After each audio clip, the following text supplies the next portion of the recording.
Siga usted en Televisión Digital, las plataformas de la noticia libre. El siguiente programa es de clasificación O, de opinión, apto para todo público. Democracia M y Democracia TV presentan Diálogos con Francisco Rocha. Diálogos. Diálogos. Buenas tardes, amigos, estamos iniciando Diálogos. Está con nosotros Pablo Alarcón Peña, el director de la Escuela de las Maestrías de Derecho en la Universidad Espíritu Santo de Guayaquil. Pablo, bienvenido. Bueno, la idea era tratar este tema, primero el del libro, pero antes de irnos a esto quería preguntarle lo que antes estábamos comentando. Mantiene la cátedra en la Universidad Simón Bolívar. Correcto, sí. Y luego va a Guayaquil. Coméntenos un poco de esto. Gracias, sí. Francisco, en primer lugar por la invitación. Un gusto estar aquí y dirigirme también a tan importante auditorio. Bueno, la Universidad Andina Simón Bolívar siempre fue y es una universidad muy importante para mí. Ahí yo cursé mi diplomado superior en Derecho Constitucional, mi maestría en Derecho Constitucional, también mi doctorado en Derecho, que lo hice ahí en la Universidad Andina. He sido profesor de la universidad por muchos años ya, del área de Derecho de la Universidad Andina, y mantengo algunos módulos todavía en la universidad en la medida del tiempo que tengo, porque como conversábamos previamente, estoy desde enero de este año como director de posgrados en Derecho de la Universidad de Espíritu Santo, y eso, como usted entenderá, Francisco, me lleva mucho tiempo y tengo que estar dirigiendo todos los programas que tenemos en marcha en este momento.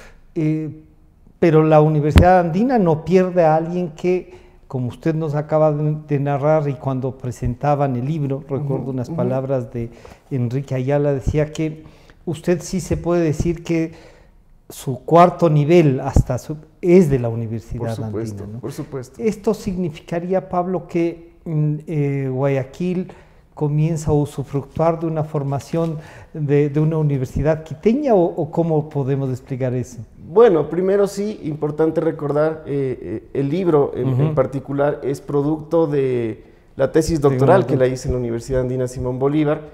Tuvimos el honor de hacer el acto de presentación el año pasado, en la que participaron muy importantes profesores de nuestro medio, grandes colegas. El doctor Enrique Ayala Mora fue uno de ellos que me honró con su participación y con la presentación del texto. También el doctor Farid Simón, decano de Jurisprudencia de la Universidad San Francisco de Quito, la profesora Claudia Storini, que es la directora del programa. Estuvo también el profesor Ramiro Ávila en ese momento, así que tuve un foro muy directo, muy importante. Y por supuesto, la academia en sí en el Ecuador lo que está buscando es robustecerse.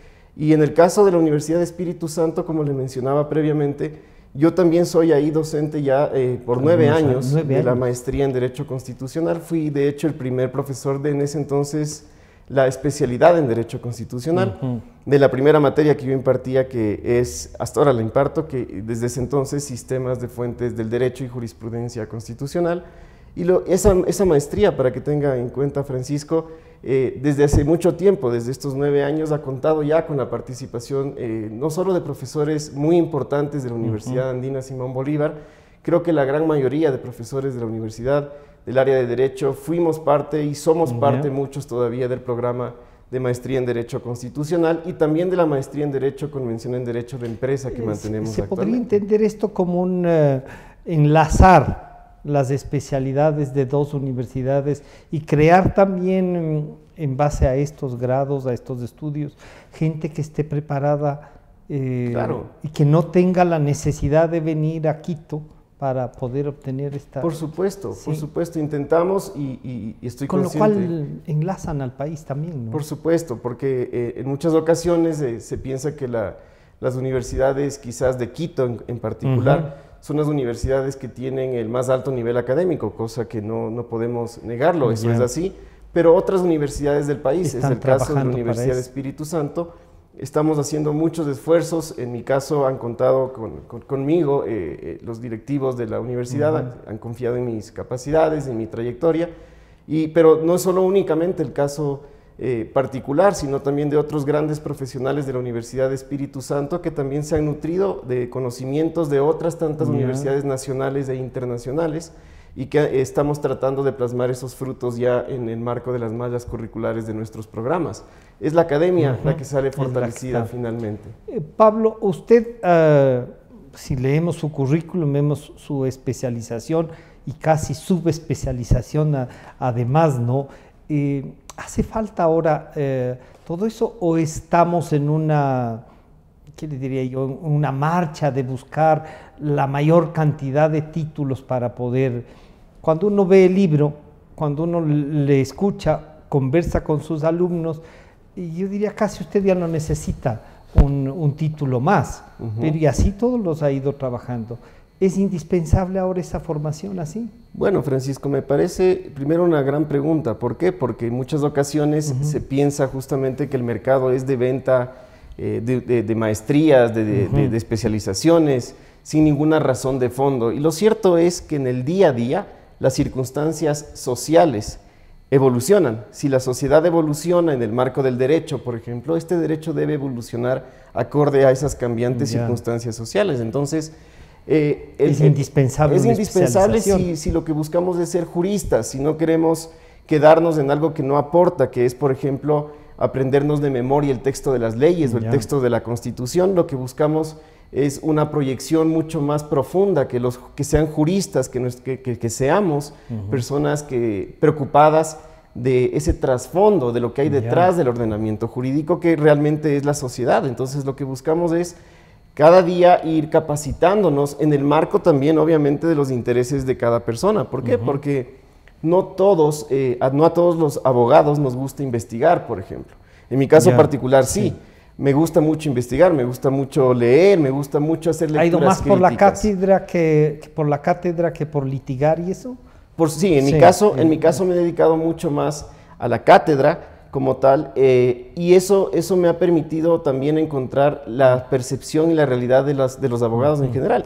Especializaciones, por ejemplo, o maestrías profesionales tienen como finalidad que los estudiantes alcancen conocimientos técnico-teóricos también, pero sustancialmente técnico-pragmáticos, prácticos, que les sirvan para el ejercicio del día a día de sus funciones. ¿Cómo va modificándose ese ordenamiento jurídico? Pues hay que entender lo que está detrás, porque si no pasa lo que sucede mucho en nuestro país.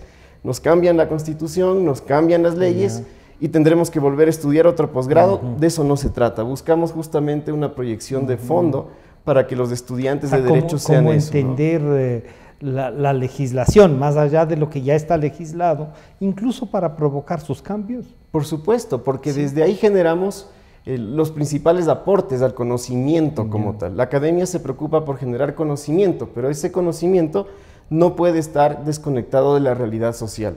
Entonces, por supuesto, desde la academia, desde la cátedra, lo que hacemos es analizar el contexto normativo, las normas que hace el legislador, que hacen las cortes. Nosotros analizamos, cuestionamos crítica y propositivamente lo que existe para buscar a partir de eso justamente un derecho que sea más acorde a la realidad. Yo en ese texto, por ejemplo, menciono muchas ocasiones: el derecho debe ser un reflejo de la sociedad, una teoría del espejo, no al contrario, y eso es lo que busca la academia justamente con programas como estos. Por eso sí que es importante que los abogados estemos en permanente capacitación, independientemente de la rama o materia de que posgrado decidan seguir, ¿no es cierto? Correcto. ¿Qué posgrados tienen ustedes y que le han hecho cargo?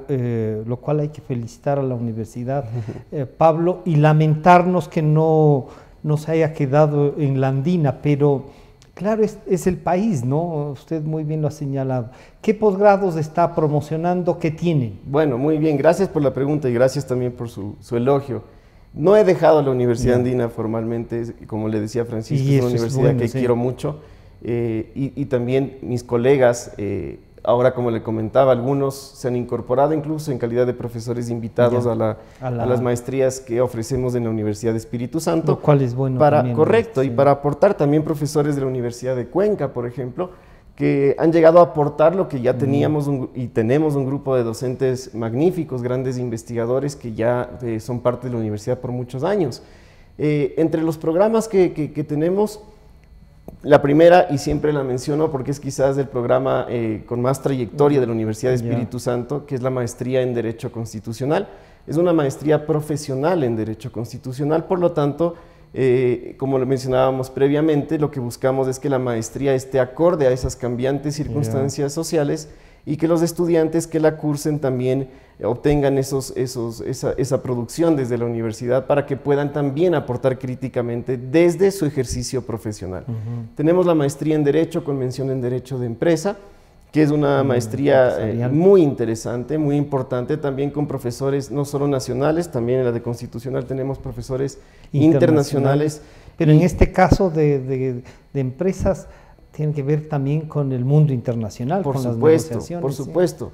También es una maestría profesional, pero como le mencionaba, es una maestría que está también concentrada mucho en el componente de la globalización. ¿Por qué? Porque ahí tenemos que topar muchos temas como por ejemplo derecho constitucional económico, el rol que tiene la empresa en el marco de un Estado constitucional, propiedad intelectual, contratación pública y otras tantas materias que integran esa malla, pero que sí, que están muy vinculadas a este componente económico del derecho, que es muy importante y que a veces no se profundiza como amerita hacerlo. Y no tenemos especialistas en eso. Correcto, no hay muchos programas en el país sobre derecho de empresa.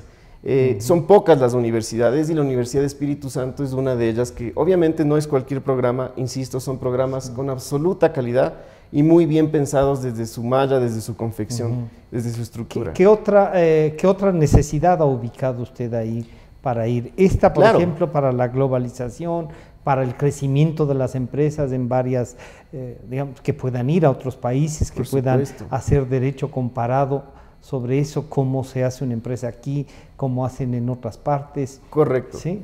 El ámbito del derecho societario, justamente, es parte de una de las materias de esta maestría, que también nos sirve mucho. ¿Por qué? Porque algo que no lo mencioné previamente, nosotros tenemos un programa de intercambios dentro del marco de nuestras maestrías, aprovechando los vínculos y convenios que tiene la universidad, y hacemos pasantías, por decirlo así, visitas académicas, también, dependiendo el caso, a otras universidades internacionales, algunas de Latinoamérica, otras europeas, justamente para que nuestros alumnos no se queden únicamente con un análisis lato de lo que dice la normativa legal ecuatoriana o la normativa constitucional, sino que vean más allá y que el derecho que está ahí se entienda que cada vez más está apuntando a un concepto de globalización. Por lo tanto, no podemos dejarlo de lado como tal. Pablo, el título del libro, y el año pasado cuando analizaban, sobre todo estoy pensando en Farid Simón cuando hizo una metodología comparativa crítica aplicada al sistema constitucional ecuatoriano. Esto es algo que se pone nuevamente en boga, digamos, por algunas resoluciones. Pero ¿cómo tener una metodología para tratar una constitución que fue aprobada en referéndum? Algunos hicimos campaña en contra, pero fue la mayoría. Y ahora comenzamos a descubrir que tiene contradicciones, ¿Cómo logra generar una metodología para hacer esta crítica y esta comparación, no sé, con otras legislaciones, con otras constituciones, Pablo? Bueno, y ahí sí entramos a lo del libro. De acuerdo, Francisco, y gracias por la pregunta. Solo no quería olvidarme de la tercera maestría, la tercera maestría que tenemos en marcha, que hicimos del acto de presentación hace poco tiempo, hace 3 semanas aproximadamente, que es la maestría en criminalística y ciencias forenses. Esa sí es una maestría totalmente inédita en el caso ecuatoriano. No hay otra maestría en ciencias como esta, concretamente criminalística y ciencias forenses.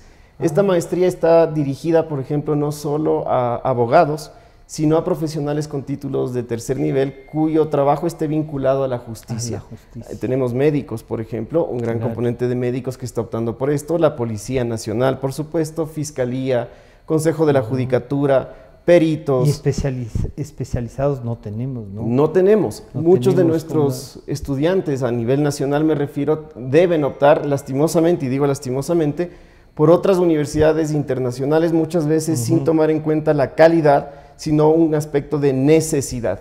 Requieren de ese tipo de maestrías que no tenía nuestro país, pero que ahora la Universidad de Espíritu Santo ya la pone a disposición de las personas.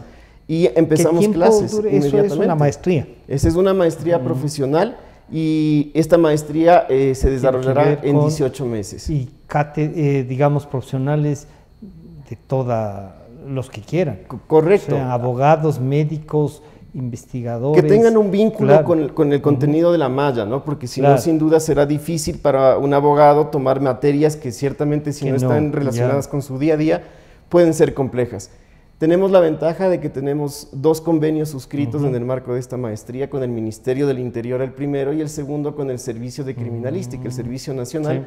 Por lo tanto, esta maestría, que es sumamente práctica, no solo se va a desarrollar en las aulas, sino especialmente en el Centro de Criminalística de Guayaquil, que no sé si lo ha visitado, Francisco, pero es uno de los centros de criminalística. Dicen que es uno de los más avanzados, que hay. Así es, de la región, y me animaría a decir uno de los mejores mundialmente. La tecnología con la que cuenta ese centro es espectacular, y es el mejor lugar en donde podemos lograr y alcanzar verdaderos especialistas en la materia. Oiga, Pablo, ¿y por qué cree, antes de volver a lo del libro, ¿por qué cree que entonces no tenemos mejores resultados? Hace falta gente que se prepare para poder usar esa infraestructura, y esto que usted le acaba de decir es uno de los mejores centros de criminalística de América Latina, del mundo. Sí. Puede ser una de las razones que no se conozca realmente lo que tenemos.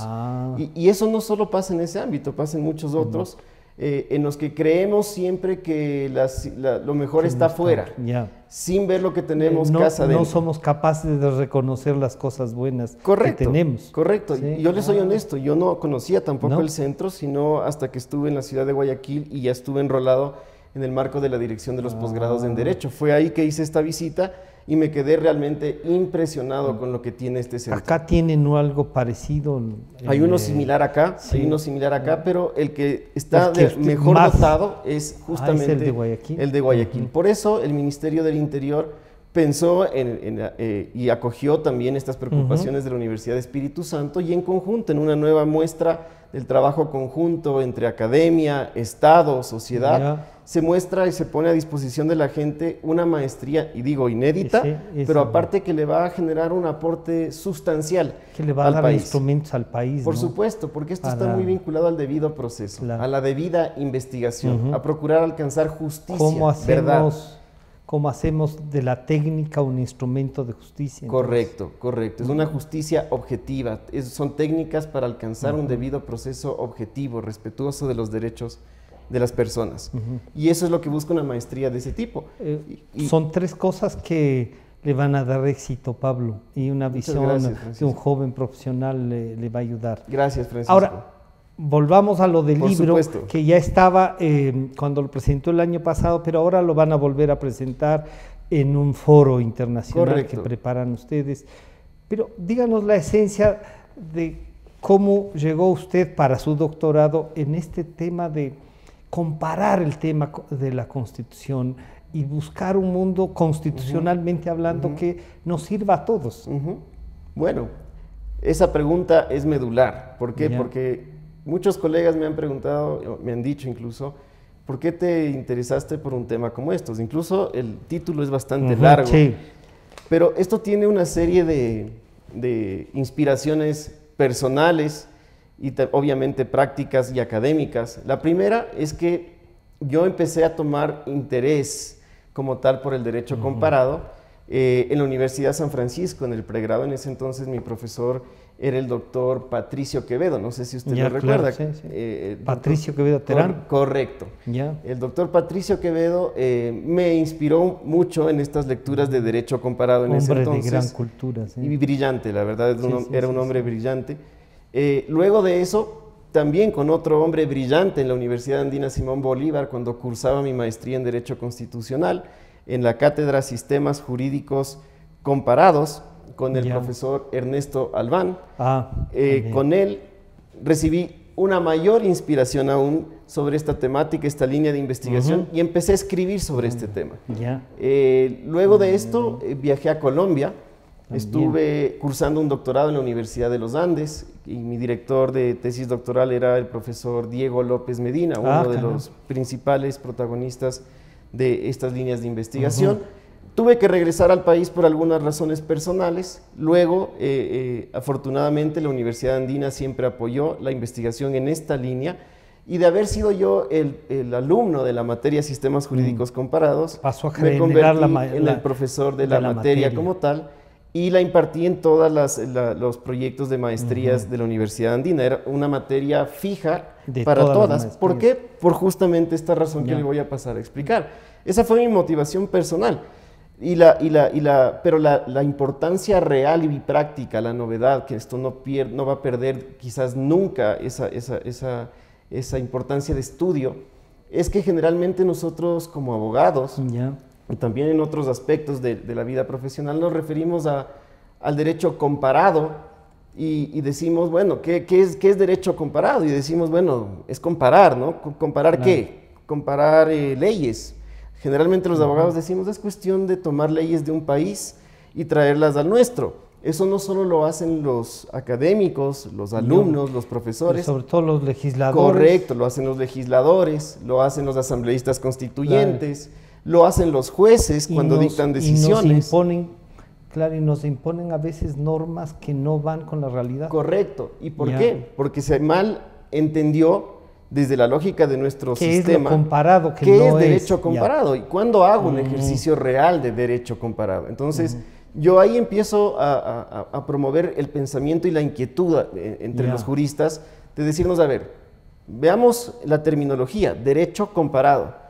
Para poder saber qué se puede comparar, al menos debo saber qué es derecho, qué puede ser derecho. Si no sé el objeto de lo que se puede comparar, ¿cómo paso a hacer ejercicios de comparación simplemente de cualquier cosa que existe de en dos otro textos sistema, que existan y traer cualquier cosa y no es el mismo modelo de gobierno? Correcto. Se pierden otras dimensiones que son sustanciales a la hora de hacer un ejercicio de comparación. Entonces, en este texto yo lo que digo es, bueno, derecho no se reduce a la ley, colegas abogados. Sé que la mayoría de nosotros fuimos formados con una escuela positivista en donde el derecho se reducía o era sinónimo de ley. A la aplicación de Correcto. la ley. Y era la ley la única fuente del derecho realmente. Más allá de que exista una constitución, siempre esa constitución terminaba siendo sometida a la ley. Entonces yo muestro aquí, también es derecho, constitución, también es derecho la jurisprudencia que dictan las altas cortes, por ejemplo, de los países, o lo que hacen los jueces, dependiendo del sistema.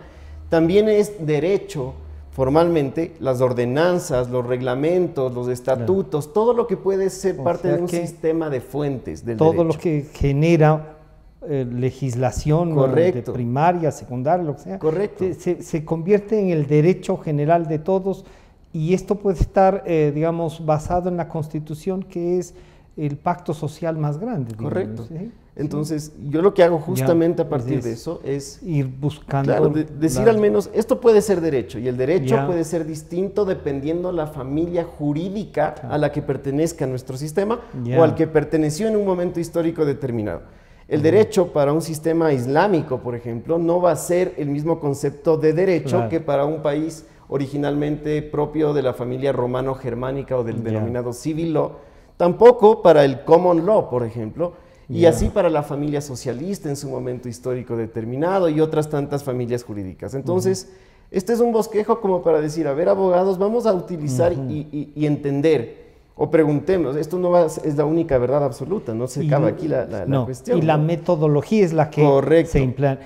¿Cómo sería, digamos, o qué metodología usó? ¿Cuál es la fuente de esta metodología para poder comparar y llegar a lo que usted nos plantea? Perfecto, Francisco. Yo me baso mucho en las teorías del derecho comparado que se refieren a los trasplantes jurídicos.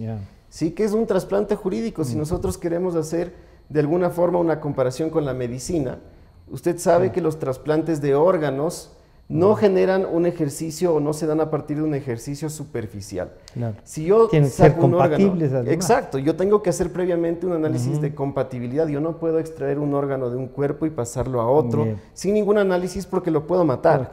En el campo del derecho sucede algo muy parecido que no nos hemos dado cuenta. Entonces, lo que yo propongo acá es una metodología que nos haga entender que hay pasos importantes a cumplir cuando yo quiero hacer un ejercicio de derecho comparado. Y lo que usted decía al inicio, lo fundamental, no puedo pensar que si algo está funcionando bien en otro país, anglosajones les fue bien, a nosotros. Correcto, automáticamente va a funcionar acá. No, y no se trata de imponer tampoco ese objeto, traspolarlo sin ningún análisis y luego decirle a la gente, ahora aplíquenlo. Porque la gente no ha entendido la noción de este objeto, no se generó dentro del contexto. Y lo que yo digo es, vamos a ver cómo se ha entendido ese objeto en ese sistema con el cual yo comparo desde la sociedad. Leamos la jurisprudencia, por lo menos de los tribunales, porque en la jurisprudencia está justamente el estado real de la situación. Muchas veces pasa que la Constitución dice una cosa y la jurisprudencia nos lleva dice por otra algo parte. más, le da un alcance, una interpretación, y ese algo más es lo que realmente nos sirve para el ejercicio de comparación, porque si yo me baso únicamente en el texto lato de una ley o de una Constitución, no voy a tener la realidad de las cosas. O sea que la reflexión del juez, es lo que usted nos está planteando, la reflexión del juez que aplica la norma tiene que ver mucho para realmente poder interpretar la Constitución. Claro, y dependiendo del sistema, habrá sistemas en que los jueces tienen muchas más facultades interpretativas, otras en las que su facultad interpretativa está más limitada, pero hay que ver mucho lo que hacen los jueces porque ahí se configura también un derecho jurisprudencial. Entonces yo digo, vamos a ver esa fuente porque los jueces cuando son los que más conocen. Van sentando jurisprudencia. Correcto. ¿Desde dónde crean jurisprudencia? Desde lo sociológico. ¿Quiénes son las personas, funcionarios, servidores públicos que están más cerca de la ciudadanía y de sus problemas? Son los jueces. Entonces, desde esos problemas debemos empezar a construir derecho. Esto es lo que busca este libro. Este libro lo que nos dice es, bueno, finalmente puede ser que yo traiga algo, pero tengo necesariamente que intentar adaptarlo, transformarlo, transmutarlo para tornarlo acorde a mi sociedad. O a lo mejor en el estudio dicen no necesito esto. Por ejemplo. Porque no tiene que ver con la realidad social del país. Pero el hecho de que nosotros, como un país pequeño, por decirlo así, empecemos a transmutar, a modificar, reinterpretar instituciones, objetos que yo he traído de otro lado para adaptarlos a mi realidad, no quiere decir automáticamente que esto sea incorrecto. Y lo que se ha asumido, incluso desde la propia lógica nuestra, de los juristas de nuestro sistema, es que nosotros mismos condenamos nuestro producto creacional y luego decimos voy a evaluar, voy a verificar si esto está correcto o no, comparándolo con el producto original. Y si yo hago esta comparación, termino equiparando mi sistema a ser un vástago de otro sistema o una mala copia de otro sistema jurídico y que no funciona en la práctica. En el libro, además de usar la metodología que nos explica Pablo, ¿usted encuentra que, por ejemplo, el ejercicio de la actual Constitución nuestra con los constituyentes que nos plantaron, tiene una mezcla de varias fuentes y en algunas cosas encontramos contradicciones porque justamente trajeron de varias partes algunas ideas? ¿Puede ser esto correcto o usted piensa que son iniciativas novedosas que se plasmaron ahí? Bueno, primero, como decíamos previamente, el constituyente, el asambleísta constituyente, debe hacer necesariamente ejercicios de derecho comparado. Y no solo el nuestro, sino el de cualquier sistema. Y cualquier servidor en general debe recurrir al derecho comparado. Ahí no está lo malo. Lo malo está en recurrir de manera errónea al derecho comparado. Si hacemos ejercicios de derecho comparado saludables, por decirlo así, con filtros de trasplante, de evaluación del trasplante, para acomodarlo a mi realidad, empata con lo que somos. Correcto. Eso podría ser efectivo o eficaz, como solemos decir los abogados, y ahí no habría problema. En el caso de la Constitución ecuatoriana, usted lo conoce bien, creo que la mayoría ya ha escuchado sobre esto en nuestro país, es de las constituciones catalogadas incluso por el Sistema Interamericano de Derechos Humanos como una de las constituciones con un altísimo estándar de protección de derechos humanos. Es una constitución que, a diferencia del 98, reconoció nuevos derechos, formalmente los positivizó, no es que no existían, sino que los pusimos formalmente. Además los expandió. Exactamente, ahí, nuevas garantías constitucionales, algunas de ellas quizás producto de un mal ejercicio de derecho comparado. Yo tengo mi propia visión sobre, por ejemplo, la famosa acción extraordinaria de protección. A mí me parece que no pudimos ni siquiera terminar de lidiar con los problemas de la entonces acción de amparo constitucional que teníamos, y ya dimos 5 pasos adelante, quizás por una preocupación que sí era válida, de que no había un control constitucional de las decisiones judiciales, pero luego pusimos un estándar y presupuestos que eran muy propios de otros sistemas, pensando que automáticamente iban a funcionar. ¿Qué nos hemos dado cuenta después de tantos años de vigencia? Que generaron otra etapa procesal. Que se generó otra etapa procesal que no está cumpliendo los fines para la cual fue creada o lo que se buscaba. Entonces, esto ciertamente es un ejemplo categórico de que hay que ver previamente en las actas del constituyente, es donde podemos encontrar cómo se dio este ejercicio de derecho comparado, y si no terminamos trayendo instituciones que simplemente no obedecían a nuestra realidad y que muchas ya han fracasado en la práctica. Pero también debo resaltar que no toda nuestra Constitución, por cierto, es más, yo me atrevería a decir, soy muy optimista en eso, que nuestra Constitución es de las constituciones regionales, al menos, que más se ha basado en sus particularismos, como para construir algunas instituciones que para otros sistemas internacionales simplemente son causa de burla o de menosprecio o de calificación a priori de incorrectas, como por ejemplo los derechos de la naturaleza, el famoso summa causa, y que sí, incluso para los abogados formados aquí, ecuatorianos, nos resultaba extraño. Es que no se había tratado. Correcto, pero ¿de dónde surge esto? Entonces, viene de lo ancestral. Correcto. ¿Qué mejor que buscar en lo originario, ¿no? Para tratar de ahí, desde buscar ahí en la fuente para construir del reconocer derecho. Lo que había de nuestro derecho, porque ahí estaba algo que a veces lo despreciamos y vemos lo de otro lado y se pierde, y reinterpretarlo, tratar de tornarlo acorde a las cambiantes circunstancias. Entonces, eso ha pasado Pablo, mucho. ahí lo que vamos a decir algunos, digamos así, yo decía cuando estaba en franca campaña porque no se apruebe la Constitución del 2008, o sea que son 20 poemas de amor y una canción desesperada. Un poco viendo al Pablo del Sur, no a Pablo Neruda, pero sí, claro que sí.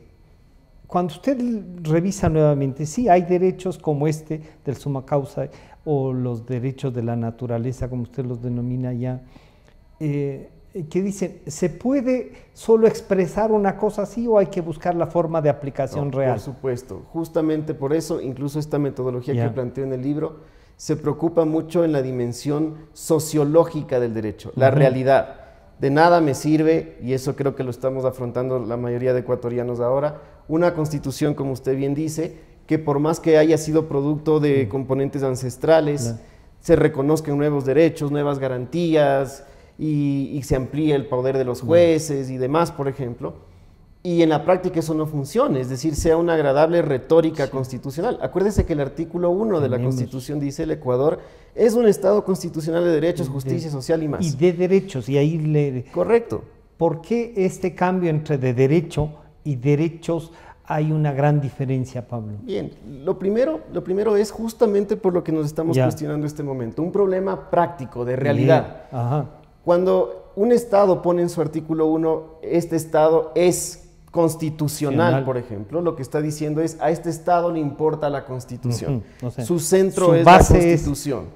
Si el Estado dice: yo soy un Estado legalista, liberal legalista, por ejemplo, lo que va a decir es: a mí me importa la ley. Y la ley es la fuente hegemónica del derecho, y esto regirá las condiciones de toda la sociedad. Cuando yo digo el Estado es constitucional, es de derechos.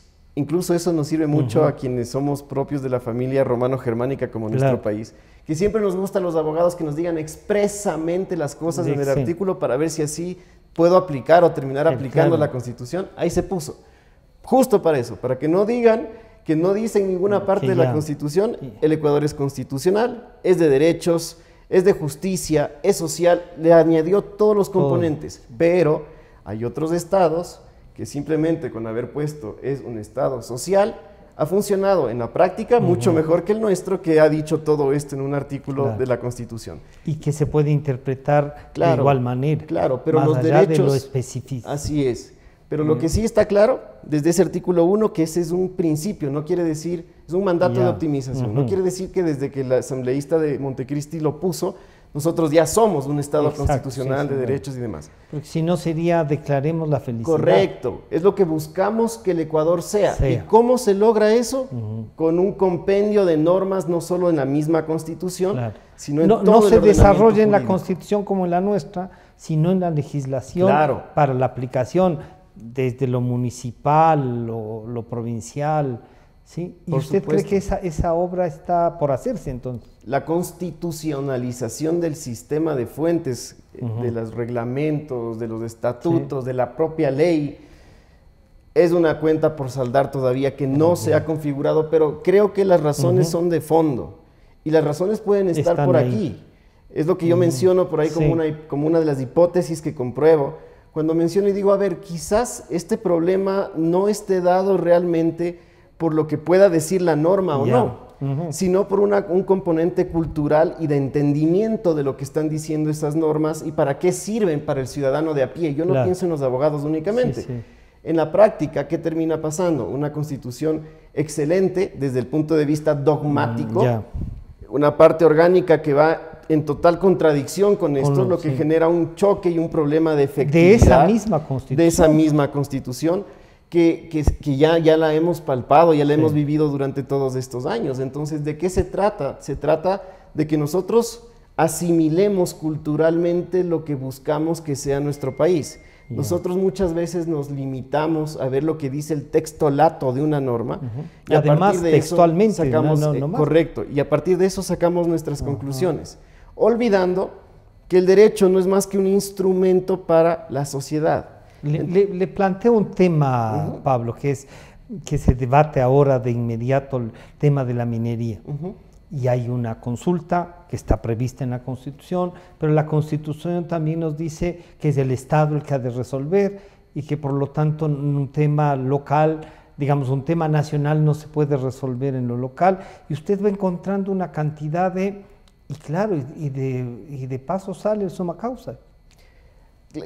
El summa causa está transversalmente en toda la Constitución. Esa es la lógica, al menos de lo que se busca desde el texto constitucional. Pero, nuevamente, vamos a lo mismo. Desde el punto de vista práctico, en el momento en que queremos aplicar esa Constitución, vienen los problemas. ¿Por qué? Porque, claro, si uno lee el 104 de la Constitución, va a encontrar, si solo leo el 104, voy a encontrar que dice que las consultas populares lo abarcan para todo, sirven para absolutamente todo. Pero se olvida del resto de la Constitución. Se olvida del resto de la Constitución. Y también hay que tomar en consideración, lógicamente, el componente de derechos colectivos que están detrás de estos temas. Que también viene con lo ancestral. Lo ancestral y con el artículo 1 de la propia Constitución. Entonces, hay que leerlo integralmente. También, por supuesto, desde la lógica del Estado, ¿no? El Estado es o no dueño de lo que está por debajo del suelo. Él es propietario no de los productos que están bajo la tierra, lo es, pero por encima, por ejemplo, empiezan las tensiones, porque esa producción puede estar en un territorio, por decirlo, por ejemplo, de una comunidad, pueblo, nacionalidad indígena. Y en ese marco yo, por más que sea el dueño de lo que está abajo, yo no puedo simplemente explorar y explotar sin ningún tipo de procedimiento que no solo es forma, sino también es fondo, cuando hablamos, por ejemplo, de consultas previas o prelegislativas en los términos del artículo 57, numerales 7 y 17. Algunos que ahí le interpretan y dicen que estas consultas previas o prelegislativas se cumplen, no importa si dicen que sí o que no, sino que está el hecho de hacerlo. Y cuando usted lee, quizá a lo mejor solo leyendo lo que dice el texto, así parecería, ¿no? Claro, si usted lee formalmente el artículo 57, numerales 17 para la prelegislativa y 7 para la consulta previa, puede terminar con esto, ¿no? Que es lo que parece obligatorio, es la realización de la consulta, pero no los efectos, lo cual, por más que parezca lógica la lectura, sería un saludo a la bandera. ¿Qué sentido tiene? Vamos a socializar. Sí, ya les preguntamos, no han estado de acuerdo, qué pena. Y si me dicen, no estoy de acuerdo, no importa, yo ya te pregunté, te puse a consideración. Ya sabemos que no estás de acuerdo, y mañana queda te traigo anotado. las máquinas y voy a empezar la exploración y luego la explotación. Pero y después lo otro también puede decirse, a ver, sí, la consulta dice que no, pero ¿y es un proyecto declarado de interés nacional? Claro, por ejemplo, según el contexto, las circunstancias, ¿qué es lo que empieza a mostrarse en esa Constitución? Exacto. No hay derechos absolutos, ojo. Todos los derechos tienen límites que se imponen, por ejemplo, en el ejercicio de otro derecho, y esto se va dando acorde a las circunstancias particulares que muestran los casos en los que se enfrentan estas posibles colisiones de derechos. Entonces, ejemplos como el que usted me menciona, que es muy importante y que está en el ámbito nacional, es muy importante. ¿Por qué? Porque aparte de por medio sabemos que está la necesidad que tiene el Estado de contar con un presupuesto, de contar con fuentes económicas, recursos para poder financiar. De garantizar todo lo de la naturaleza, pero también de buscar cómo financiar el país que queremos tener. Correcto, y por eso hay quienes sostienen, teóricamente me refiero, los costos que trae consigo el materializar el Estado social de derecho, o en este caso el Estado constitucional. Los derechos sociales, pero también los derechos de primera generación, todos los derechos requieren una asignación presupuestaria por parte del Estado. Y entonces, cuando tenemos una Constitución cargada en derechos y garantías, lo lógico es que el Estado, el momento en que asumió esa Constitución, tenía que asumir también la obligación que iba esto a generar por parte del Estado. ¿Por qué? Porque el Estado tiene la obligación, según la propia Constitución e instrumentos internacionales de derechos humanos, de buscar que nuestra Constitución, nuestro sistema jurídico, sea operativo, funcione, para que no se quede en lo que hablábamos previamente. Y eso es lo que me trae a mí mucho las cuestiones críticas de que presuntamente no supimos, no digo en toda la Constitución, pero en algunos aspectos, qué fue lo que estábamos reconociendo en esa Constitución. Sonaba bien, lo ponemos, vienen los problemas y ahora sí me empiezo a preocupar. ¿Usted cree realmente que fue lo ancestral lo que nos motivó a poner algunas cosas, o la novelería de algunos europeos que vinieron acá a experimentar? A ver, usando obviamente el conocimiento ancestral. Nuevamente una excelente pregunta. ¿Por qué? Yo creo que hay segmentos de la Constitución donde sí podemos advertir, al menos, que se preocupó el constituyente y puso en la norma constitucional algo que antes ni siquiera era considerado, a pesar de que era nuestro derecho originario. Luego, sí, producto de la novelería, como usted lo mencionaba, producto también de estos adoctrinamientos que yo siempre busco, también en el marco del libro. ¿Qué es lo que pasó? Muchas veces estábamos hablando del summa causa, que asumíamos que esto venía desde nosotros, y con excepción de muy importantes académicos nacionales, muy pocos, la gran mayoría nos decía desde afuera cómo se tiene que interpretar y aplicar esos conceptos. Y nosotros, desde la lógica tradicional, si eso nos dice un pensador de un gran sistema jurídico, yo asumo que esa es la forma como tengo que interpretarlo. Y se empieza a trastornar totalmente el sentido de las instituciones que se muestran ahí, como por ejemplo esta noción del summa causa, que empieza bien, que se desarrolla ciertamente de alguna manera, pero que luego hemos encargado el desarrollo de esto a otras instancias que no son propiamente las nuestras. Lo que querían es probar alguna teorización, que sí la han hecho, pero que no era la realidad nuestra. Claro, y ahí tendrá un rol importante, por ejemplo, entre otros, el sistema de administración de justicia constitucional, encabezado por la Corte Constitucional, Corte Nacional de Justicia, dependiendo del caso, cortes provinciales, judicaturas de primer nivel. ¿Por qué? Porque, como le decía, puede ser que la Constitución diga cosas muy buenas o muy malas, pero dependerá de los jueces, porque sí les da esa fortaleza esta Constitución, para que procuren en la medida de lo posible que esa Constitución se torne efectiva. En otras palabras, que el Ecuador del artículo 1 sea en la práctica un Estado constitucional de derechos y de justicia. Pero eso también requiere un acuerdo, ¿no? Requiere un acuerdo. Y cuando usted nos plantea esta metodología, Pablo, esto de los 5 poderes, dicen, no, ya es que lo de los 3 ya está, no solo que están enterrados, sino que, pero resulta que era más concentrador, que se hizo como una camisa para el que quería usarla, y no para un país que desarrollaba.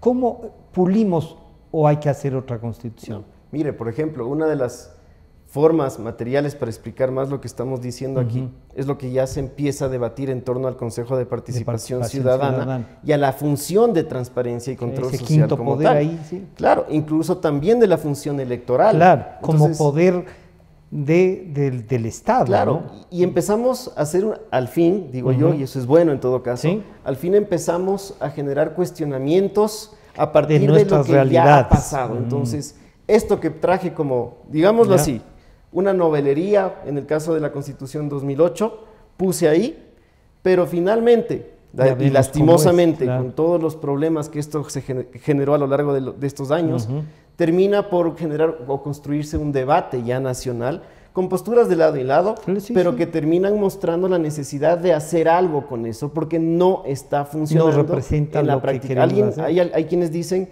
hay que desaparecerlo, lo cual es legítimo. Hay quienes dicen, no hay que desaparecerlo, lo que hay que hacer es fortalecerlo así, fortalecerlo a partir de esto, de lo que ha pasado, de los problemas que hemos tenido. Hay otros que nos dicen simplemente, las cosas están bien como están, ¿no? Obviamente que ese grupo seguramente será muy acorde a lo que se hizo en su momento, ¿no? Pablo, esto de los 5 poderes, que tiene quizá también como, no digamos ya novelería, digamos, como lo novedoso también de la estructura, ¿podemos decir que el Ecuador de ahora se benefició de algo de estos 5 poderes? ¿O lo que ya la sensación esta que nos queda, oigan, esta no es una constitución para nosotros? Bueno, a mí como académico, siempre me gusta responder estas inquietudes con una comprobación empírica, digámoslo así, para que no se quede como una mera percepción. Y le puedo decir ciertamente con investigaciones que he realizado al respecto, que la lógica del Consejo de Participación Ciudadana, por ejemplo, y en el marco de esa función de transparencia y control social como tal, por hablar de una de esas funciones, ha tenido problemas desde su diseño original y luego en la práctica ha sido objeto de una serie de reinterpretaciones, entre comillas, que ha terminado generando un monstruo que ya ha demostrado en todos estos años, incluso hasta hace poco, todo lo que se podría lograr con un órgano que acapara la participación ciudadana y en nombre de ella termina proponiendo o haciendo lo que considere adecuado. Y esto de que algunos se dice, yo mismo he dicho también, que cómo se puede estatizar la participación ciudadana, y no es cuestión de quienes estén, como personas que uno puede tener adhesión o no adhesión a esas personas, es el órgano que genera un sometimiento mayor a cualquier otro, ¿no? Por supuesto, porque si usted lee las competencias ordinarias, no le hablo de las últimas del Consejo Transitorio, de las extraordinarias que fueron dadas por consulta. Exacto, solo de las ordinarias, 207 y 208 de la Constitución, y usted ya se va a encontrar ahí que hay competencias, artículos formalmente que pueden ser interpretados según quien esté en el cargo, de una manera casi ilimitada. Entonces, ¿qué termina pasando? Una yuxtaposición de funciones, por ejemplo, con la Asamblea Nacional, y habrá que ver si eso es saludable para el sistema, me parece que no lo es. También genera la posibilidad de choques en relación con otras instituciones del Estado, pienses en la Fiscalía General del Estado, la Contraloría General del Estado. Luego, todo esto en el nombre de la participación ciudadana, estatalizar a la participación ciudadana, burocratizarla, fue un graso error, que luego ya ha terminado mostrando lo que puede lograr en la práctica, ¿no? Hay quienes están preocupados en el alcance de lo que puede hacer la participación ciudadana. Yo sobre esto simplemente les menciono a nuestra Constitución. Desde su origen, si usted ve las actas del constituyente, va a encontrar mucho que se habla de que rige un constitucionalismo democrático, que está regido sobre la participación ciudadana transversalmente. Y claro, una cosa es que yo diga, la participación ciudadana debe cruzar transversalmente a todas las instituciones, incluso al sector justicia, porque ahí es donde más vínculo hay con la sociedad. Pero otra, y muy peligrosa, es que asumamos que hay un populismo institucional en el que en nombre de lo que dice el pueblo se puede hacer absolutamente cualquier cosa, incluso en contra de lo que dicen formalmente, no solo la Constitución Nacional o Normativa Interna, otras normas, sino también el Sistema Internacional de Derechos Humanos o el sistema universal en el marco de las obligaciones que tiene el Estado. Entonces no podemos seguir asumiendo lo que usted bien decía. Esta no es una cuestión de las personas, es una cuestión de la institucionalidad del país. Lo que debemos buscar es que si esto no ha funcionado, que ya tenemos pruebas prácticas cómo de que puede es así, funcionar además. Exactamente, y ya sabemos dónde puede terminar. Creo que es el momento oportuno para empezar a debatir con responsabilidad y rigurosidad. Creo que ahí la academia tiene un rol importantísimo para que ese consejo y esa función de transparencia, la función judicial, la función electoral, también sea objeto de importantes evaluaciones. Piénsese en el caso de reformas constitucionales. Y decir si es o no. Correcto. Si es o no una función. Correcto. Para usted, ¿qué sería? Si compara, haciendo el ejercicio de su libro, ¿Hay algún otro estado donde exista, creo que Venezuela, ¿no? Todas claro, ahí tiene Venezuela y Bolivia. Tiene cierta comparación, no son del todo iguales, pero está claro que hubo un parámetro de comparación, una referencia comparativa desde ahí, perdón. Entonces, ahí puede encontrar algunas luces desde dónde vino, pero luego lo otro que también debe tomarse en consideración es que en otros sistemas, que eso es lo que se ha debatido mucho, yo soy partidario de aquello, la mejor forma, la forma más saludable como debe funcionar un Estado democrático, una democracia constitucional en el caso ecuatoriano, es con las tres funciones originalmente establecidas. O sea, no están muertas esas tres. No, es que ese modelo de Estado no está muerto para nada, más bien lo que deberíamos pensar es en robustecerlas. Por supuesto, ¿cómo podemos lograr que la Asamblea Nacional, por ejemplo, si lo que nos preocupaba era que había una desconexión de las instituciones con la sociedad, pues busquemos mecanismos para lograr esa conexión. Y estar ahí. Pero no busquemos otra institución, otra función del Estado para procurar que haga algo que no hizo la primera. Que pueda soldar. Claro, entonces la primera se empieza a dar cuenta que sí puede hacerlo, la otra también, y terminamos generando un choque y un problema en el sistema que termina afectando la práctica y la efectividad de la Constitución como tal. Pablo, ¿en dónde van a poder conseguir el libro, además de la Universidad Andina, que está ahí a la disposición desde el año pasado, y ahora va a estar en Guayaquil? Sí. ¿En dónde lo pueden conseguir? En la Corporación de Estudios y Publicaciones, que es la que tiene a cargo esto, en el día del evento, que es este viernes 21 de junio a las 18 horas en el Salón Fundacional de la Universidad de Espíritu Santo. ¿En dónde está eso? ¿Está en la sede de la universidad? Está en la sede principal, esto es en el kilómetro 2.5 vía San Borondón. Me faltaba mencionarle, vamos a contar con la participación de quizás uno de los más importantes teóricos del derecho, incluso mundial, principalmente latinoamericano, y de eso no me cabe la menor duda. Es del profesor Carlos Bernal Pulido, que actualmente es magistrado de la Corte Constitucional de Colombia. Él ya es profesor de la Universidad de Espíritu Santo, de la maestría en Derecho Constitucional desde el año 2012. Para que usted vea el tipo de profesores con los que estamos contando, él me ha manifestado su intención de presentar mi libro el día del evento, y a propósito de la temática, generar un foro de discusión con nuestros alumnos de maestrías y el público en general, con otros grandes juristas nacionales, entre ellos, por ejemplo, el profesor Jorge Zavala Egas, está también invitado el profesor Ali Lozada, está la profesora Alexandra Villasís, que es la decana de la Facultad de Derecho de la Universidad de Espíritu Santo, y quién le habla. Entonces, lo que buscamos no es simplemente una presentación de un libro, sino que esto se replique con otros textos. Poder usar el libro, digámoslo así, para presentar una... Así es, y entonces buscamos eso. La Universidad de Espíritu Santo está muy preocupada en esto, queremos fortalecer mucho el componente investigativo, buscamos emprendedores, que eso es un dicho muy importante de nuestro rector. Buscamos que nuestros alumnos no se preocupen únicamente en alcanzar o lograr su título de cuarto nivel, sino que busquen... No es aumentar un título más. Correcto, ponerlo en la pared, no. Lo que se trata es de que asuman la gran responsabilidad que tienen cuando obtienen un título de cuarto nivel, y lo más importante, que se comprometan con la sociedad, que sus conocimientos generen un efecto multiplicador con toda la sociedad, los que están a su alcance, y en ese marco lo que vamos a lograr es que la academia pueda nutrir al componente estatal y a la sociedad en particular, para que entienda sus derechos, por ejemplo, para que entienda sus deberes, para que sepa lo que se puede hacer y lo que no se puede hacer. Ahí la academia, los juristas, los abogados, en el marco de lo que yo estoy, por supuesto, tenemos una gran responsabilidad, y eso es lo que está pretendiendo la Universidad de Espíritu Santo en este caso. ¿Le pica algún rato la inquietud de la política, Pablo? Bueno, por los genes me han dicho en muchas ocasiones. Abuelo, padre.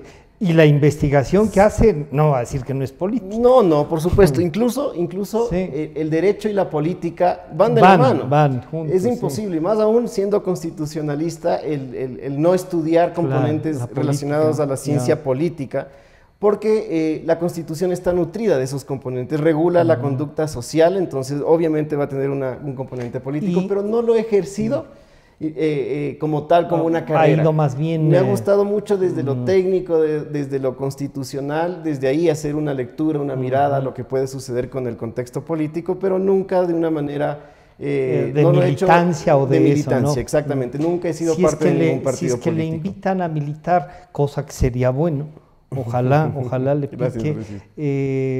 ¿Tiene alguna tendencia así en especial o no? Primero, le diré, si incluso familiarmente me invitaron a participar y no acepté participar, va a ser difícil que pueda aceptar entrar a la militancia política del país. Es muy difícil. Está muy difícil. Porque choca mucho con la cátedra, con la investigación, ¿o no? Siempre y cuando se... O lo de la familia, de su propia vivencia, resultó, digo, esto no. No, más bien viví con la política en mi hogar desde muy pequeño. Y tuve la gran experiencia, y vale la oportunidad de mencionarlo, de tener a mi abuelo y a mi padre, obviamente, en el ejercicio de esa política, en la que me nutrí de muchísimos de sus conocimientos teórico y pragmático sobre el componente político, pero realmente a mí lo que más me ha llamado la atención siempre ha sido los textos, ha sido el derecho constitucional más que otro ámbito del derecho, y desde ahí no es que estoy evadiendo los problemas sociales, sino que desde ahí busco dar mi principal contribución. Ojalá algún rato, el país necesita gente como usted. Muchas gracias, Francisco. No podía dejar de preguntarle de la política, pues usted viene de una familia política. Se agradece el aporte, Pablo. Suerte a la universidad porque se ha llevado un gran profesional, lo cual nos alegra desde aquí que se pueda compartir. ¿Y qué sería un último mensaje para tratar el tema constitucional, Pablo? Gracias, Francisco. Gracias por sus palabras. Eso me motiva mucho más, me compromete mucho más en el ámbito académico.